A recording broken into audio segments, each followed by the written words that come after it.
আমাদের ইতিকাফের মাধ্যমে অনেক খারাপ অভ্যাস যেগুলো আছে আমাদের জীবন চলার পথে বিভিন্ন খারাপ অভ্যাস আমরা গড়ে তুলি, সেই খারাপ অভ্যাসগুলো থেকে আমরা নিজেদেরকে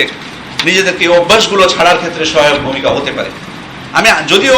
ভালো ধারণা করি যে যারা ইতিকাফ করবে তাদের কেউ হয়তো বা ধূমপান করে না, কিন্তু যদি আসেন ইতিকাফ করতে, এই আশা করে যে এই 10 দিন তো আর এমন তো কাজ করবে না যে মসজিদ থেকে বের হয়ে যাবে, বলা যায় না, হয়তো ধৈর্য হারিয়ে ফেলতে পারে, কিন্তু আশা করা যায় যে উনি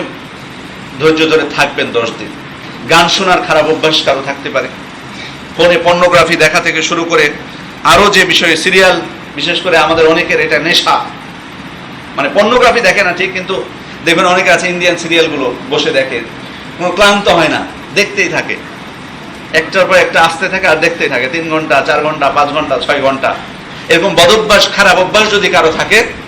তাহলে এই 10 দিন আমি মসজিদে নিজেকে আবদ্ধ রেখে এই অভ্যাসগুলো পরিত্যাগ করতে পারি, যে কোনো খারাপ অভ্যাসগুলো থেকে